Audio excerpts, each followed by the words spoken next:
Hello, this is my first account. I'm not familiar with Reddit and its formatting. I only read Am I the Idiot posts on Facebook and YouTube. This will be my first post.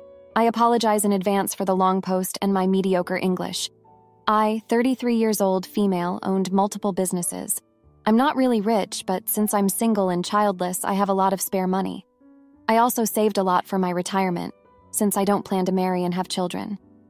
I'm the youngest of my siblings and the one who made the most money. My elder siblings sacrificed a lot for me to get an education since my father passed away when I was 17. I'm forever grateful to them. My stepfather, Dan, 68 years old, male, fake name, has 10 children with his previous wife. His previous wife passed away from cancer years ago. Dan and my mother, Susan, 58 years old, female, fake name, were introduced when I was 20. I don't like his family. His children are all greedy and selfish. In my country, it's our culture to give money to our parents after we start working. Poor Dan was a school principal, but he loaned a lot of money to all his children, making sure they wouldn't be trapped with student debt. In the end, his monthly pension money will be deducted from the bank to pay debts with little left for their expenses. Luckily, my parents have a farm, and that helps them earn money. My step-siblings always ignore him when he asks for money, and my siblings are always the ones who send money. My step-siblings ask for vegetables and chickens from the farm for free. They don't even come inside Dan's house, which is considered rude. They just take the things they need and leave. They rarely come back to visit them, and when they do, they rarely buy groceries. I worked hard to earn money for my family. I figured if I have money, I can solve all their problems and make their worries and sadness from poverty go away. 3 years ago, I bought a house for them and renovated it to their liking. The house is even bigger than my house and Dan's previous house. They can keep their dogs, fish, chickens, and ducks. Dan is a good person. He helped me and my siblings when we were very poor. I paid for the house maintenance, hired housekeepers, and bought groceries every month. I gave them pocket money every month, too. I made sure they would never lack anything or need to work hard again, and all they need to do is relax in their old age. My step-siblings started to come frequently, stayed there on weekends, and ate the groceries that I bought. All the groceries are high quality. I only buy the best for my parents. Hell, they don't even cook. They expect my mother to cook for them. If not for the 2 housekeepers, my mother would be tired keeping the house clean because all of them are lazy asses. Their children throw snacks on the floor. Me and my siblings appear amicable with my step-siblings, but we express our disapproval behind their backs. We know they do the same.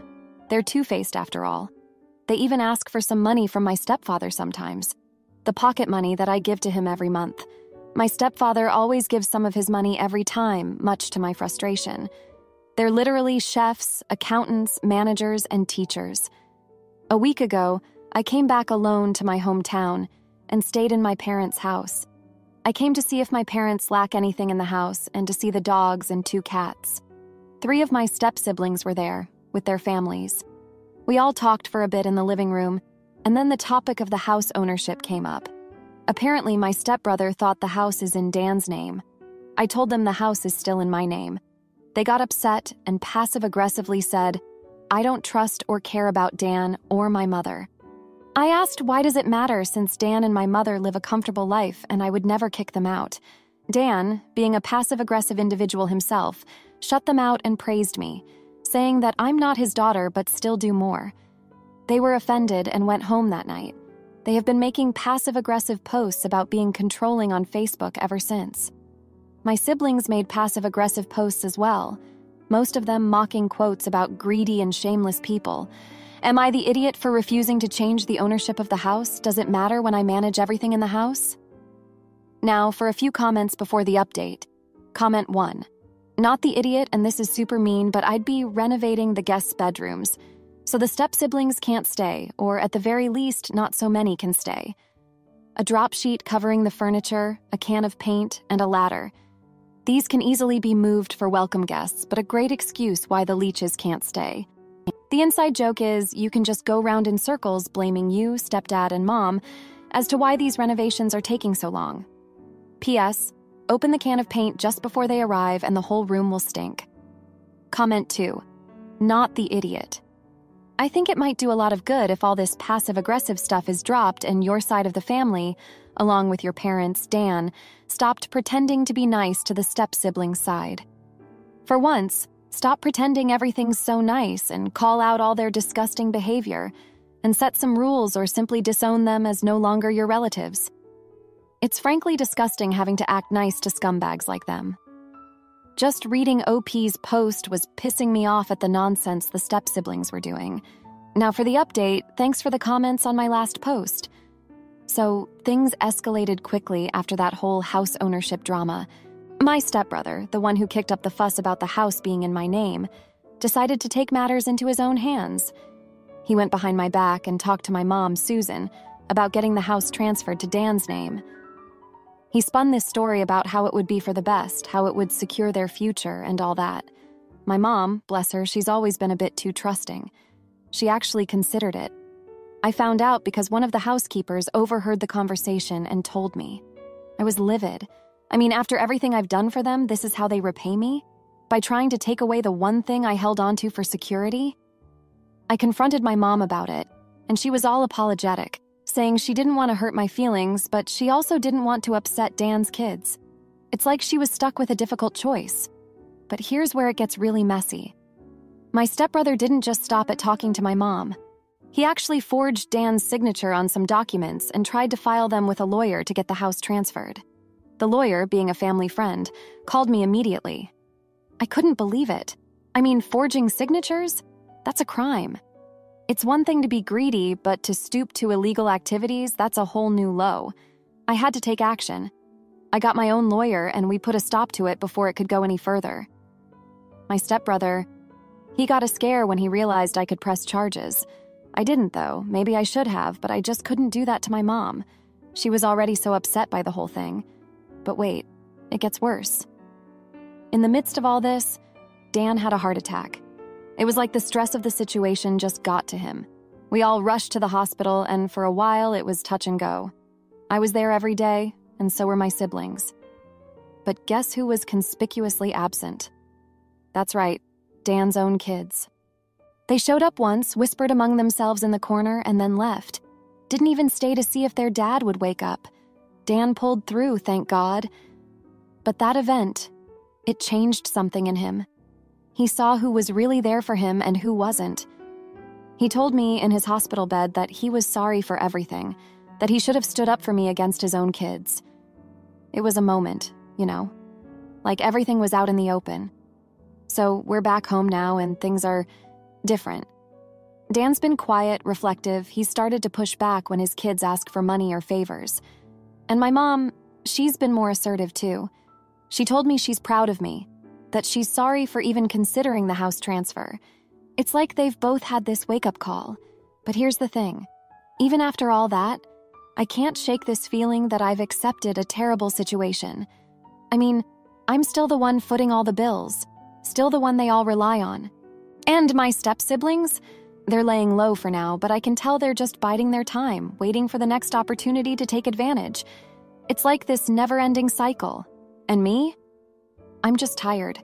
Tired of the drama, the backstabbing, the constant vigilance, but what can I do? They're my family, for better or for worse. I've got to be there for them, right? Even if it means putting up with all this nonsense. Thanks for reading. My wife cheats and thinks she's clever by deleting the evidence. But the other man's wife goes public and now she's the town's laughingstock, while I get full custody and a fresh start. I'll get straight to the point. But I, 29-year-old male from UK, have been with my wife, 29-year-old female from UK, for 13 years since college days, but have been married for 5 years. We have a 9-year-old son. 2 years ago, my wife bought him an iPad.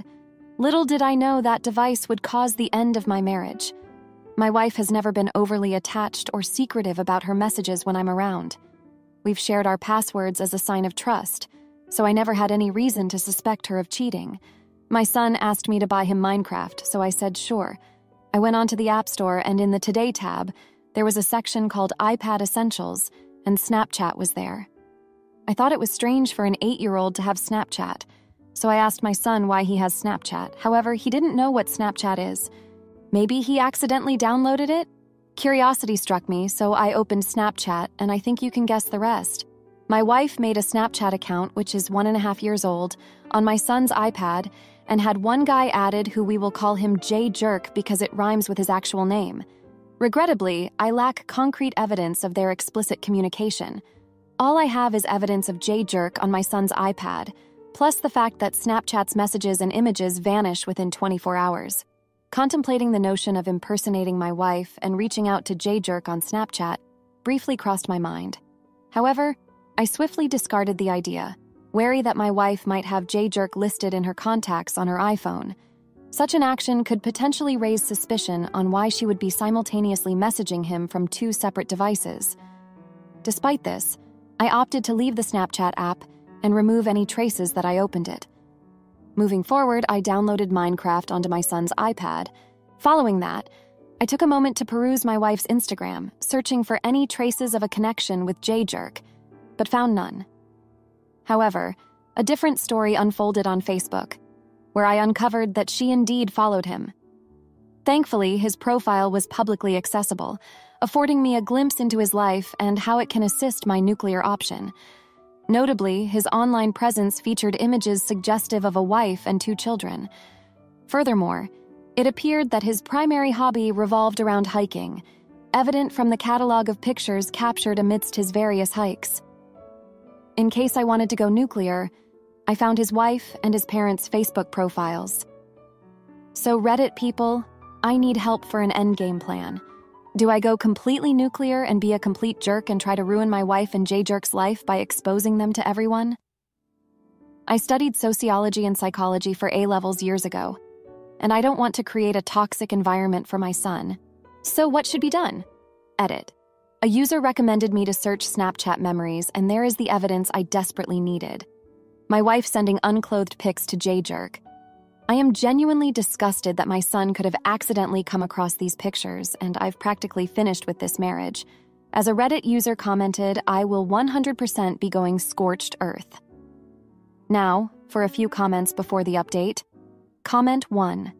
From the bottom of my heart, thank you for this advice. It's 12:58, so my son and wife are asleep, and I logged on to see saved memories on Snapchat of my wife sharing explicit photos. I genuinely feel disgusted that my son could have accidentally gone on Snapchat and seen his mom's nudes. I'm definitely going scorched earth, as someone mentioned now. Comment 2. Please keep in mind that these other children are as innocent as your own. I have no problem with contacting his wife, but looking up a way to reach the kids is too much. They don't deserve to hear about this outside their families first, or to hear firsthand your account. Offer his wife the opportunity to handle her own family first. Now, for the update. Thanks for the comments on my last post. Here's what went down since then. I thought I had it all figured out, you know. I was ready to go scorched earth on my wife and J Jerk. But life, it seems, had other plans. I was blindsided by a betrayal that I never saw coming. It was my own brother. Let's call him D for backstabber, who turned my world upside down. D and I were close, or so I thought. He knew about my wife's affair and was supposedly on my side. But behind my back, he was playing a different game. Turns out he was feeding my wife information about my plans. He told her everything about the Snapchat memories, my discovery, and even my nuclear option. I couldn't believe it. My own flesh and blood had sold me out for reasons I still can't fathom. With her newfound knowledge, my wife took action. She cleaned up her digital footprint, confronted me about invading her privacy, and spun the story to make me look like the villain. She even went as far as suggesting that I was the one being unfaithful, using my snooping as evidence of my guilt. The audacity of her lies was staggering. The aftermath was messy. My wife filed for divorce, citing my trust issues and invasiveness as the cause. She painted a picture of me as a controlling husband, and I watched in horror as friends and family started to look at me with suspicion. The worst part? She used Dee's betrayal to gain an advantage in the custody battle for our son. But then, another twist hit me like a truck. J Jerk's wife somehow got wind of the affair. I don't know how she found out, but she did, and she went nuclear in her own way. She plastered the evidence all over social media, tagging everyone. Our families, friends, even co-workers. It was a public shaming like no other. My wife was devastated. Her reputation was in tatters, and she was now the one being scrutinized by everyone around her. The tables had turned, and the look of shame on her face was something I'll never forget. It was a harsh reminder that the truth always finds a way to surface, no matter how deep you bury it. In the midst of this chaos, Dee came crawling back, full of apologies. He claimed he'd been blackmailed by my wife, that she had something on him and he had no choice. I didn't buy it. His betrayal cut too deep, and I couldn't just forgive and forget. I told him to get lost, that he was dead to me. The divorce proceedings were brutal. My wife's affair was now public knowledge, and it swayed the custody decision in my favor. I got full custody of our son, and she was granted visitation rights. It was a small victory in a sea of losses. Just when I thought I could start rebuilding, another bomb dropped. My wife was pregnant, and Jay Jerk was the father. It was a cruel twist of fate, a reminder of the life we once had and the future that was now shattered. She was carrying the child of the man who helped destroy our marriage, and the thought of it made my blood boil. The fallout was immense. Jay Jerk's marriage crumbled, and my wife was left to deal with the consequences of her actions alone. She lost friends, her dignity, and the life she knew. As for me, I was left to pick up the pieces of my broken family, to try and provide some semblance of normalcy for my son. It's been a month of hell, but I'm getting by, one day at a time. My son is adjusting to our new life, and I'm doing my best to be there for him. As for my wife and Dee, they're both out of my life for good.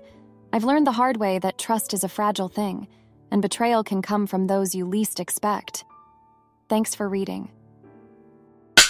My online partner revealed they were transgender and I ended things, but their family blamed me for their downward spiral. So I got therapy and wrote a tell-all exposing the truth. I met them about 10 months ago online. We really hit it off initially and grew really close after 3 months of being online besties. They told me they liked me, and I told them I liked them as well. We started a long-distance relationship and would be on calls most of the day, even when not talking, just to be in each other's presence. I even talked to a lot of their friends and family. Things were always really good between us during that entire time. Fast forward to a few days ago when finally a plan to travel to their country was in the talks. They admitted to me that they are transgender and had been hiding this for months because they were worried about losing me. I felt pretty numb at this point and told them I needed some time. Eventually, I broke things off on a call and told them we can be friends, but I don't see us having a relationship. At the moment this happened, they were very calm and collected and respectfully let it be. But later, I found out they have been a total mess. They have been drinking a lot of alcohol lately and not eating much. They're barely talking to anyone. The friends and family of theirs I had talked to started spamming me initially with texts asking me to talk to them, which I tried to do but failed, and then later on I started getting a lot of hateful messages calling me names. This led me to block most of them. So am I the idiot for breaking up with them because they are transgender? Update. Sorry for disappearing after making the post. It has been a rough couple of days. Moreover, some of the particular comments, not on this subreddit, but one of the subreddits it got cross-posted to, just made me horrified with some of the people's comments that I didn't feel like making any comments. For starters, we both have suffered from severe social anxiety disorder since childhood, and that was sort of how we met online, which is why when her parents found out about me, they decided to be involved from the start.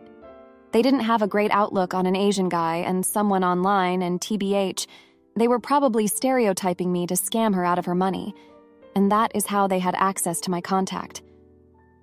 The reason they contacted me when things went south is because they were worried, and in the past, me talking to her has helped. To all the people saying it's probably not real because that doesn't happen IRL, I'm glad you don't have to face it because it does feel like your relationship is controlled by a lot of other people other than just you. Over-controlling parents are real, especially in Asian culture. Now the people calling me bigoted for using they-them for her. I'd apologize. I have lived all my life in a very secluded part of Asia and only recently moved to a more trans-accepting place. I have little to no knowledge about the topic, and I was frankly under the impression that when a trans person comes out, you are supposed to use they-them pronouns for them. I didn't know it's a choice, which I found out after reading some comments and reading up a little about it. Regardless of everything, however, I do not see the relationship between her and me working, because after they told me about it, the lie they had been hiding for months made me feel really numb towards them. But apart from that, I have always wanted to have my own family and biological kids with the woman I love, which would not be possible here.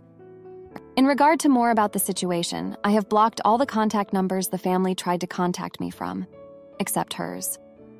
But that's all that has happened since. I truly hope she is okay. Now, for a few comments before the update. Comment 1. Not the idiot, relationships are built on trust, and hiding a big thing like that is not good. I don't expect them to divulge that on the first or even second date, but within the first month or two. That should be put out there because at the end of the day, preferences are a thing, and not everyone is okay with dating trans people, and that's fine. Just keep your head high and live your life. Comment 2. Not the idiot at all. You're not the idiot for not dating anyone you don't want to. It is not bigoted to have intimacy preferences. I believe in equal rights and think it sucks how rough life in general is for members of the trans community. But I'll be damned if I'm going to be bullied into a relationship because I'm somehow a bigot because of who I am and who I am not attracted to.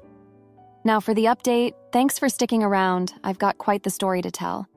Remember how I said things were rough? Well, they got worse.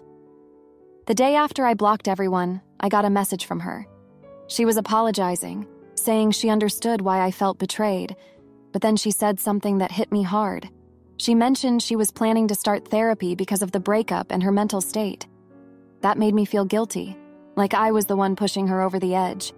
I couldn't shake off the guilt, so I decided to call her. It was a tough conversation. She sounded so broken, and it was clear she wasn't taking care of herself. I tried to be supportive, but it was hard. I still felt hurt about the lie, and I couldn't just pretend everything was okay. The next day, I heard from a mutual friend that she had been hospitalized, alcohol poisoning. My heart sank. I felt responsible. I should have been there for her, but I was too caught up in my own feelings. I called the hospital, pretending to be a distant relative, just to check on her. They said she was stable, but it was a close call. That night, I couldn't sleep. I kept thinking about our past, how we connected over our shared anxieties, and how her family had been wary of me from the start. It was a mess of emotions. I wanted to be angry at her for lying, but I also wanted to protect her from the world, from her own demons. The following day, I got a call from her brother. He had somehow found my new number. He was furious, blaming me for her condition. He said that I had abandoned her when she needed me most. I tried to explain my side, but he wouldn't listen. He ended the call with a threat, saying that if anything happened to her, it would be on my conscience. I was shaken. I had never dealt with anything like this before. It was like a bad dream, except I couldn't wake up. I reached out to a few friends to talk, but they didn't understand the complexity of the situation. They just saw it as a breakup gone wrong. On the third day, I got the news. She had passed away. Complications from the alcohol poisoning. I was numb. I didn't know how to process it. I had lost someone I cared about, and in a way, I felt like it was partly my fault. I should have handled things differently, been more understanding, maybe even more forgiving. Her family held a small funeral. I wasn't invited, but I watched from a distance. It was surreal, seeing the person I had known for almost a year, who I had planned a future with, being lowered into the ground. It was a stark reminder of how fragile life is, and how the past can come back to haunt you in ways you never expect. I've been trying to move on, but it's hard. The hateful messages have stopped, but the silence is almost worse. It's a constant reminder of what happened, of what I've lost. I've started seeing a therapist myself, trying to work through the guilt and the grief. Thanks for reading, it means a lot. If you liked this video, you'll probably like these too. Also, while you're here, please consider subscribing. It's your support that keeps this channel alive and allows me to make better and longer videos. Have a great day!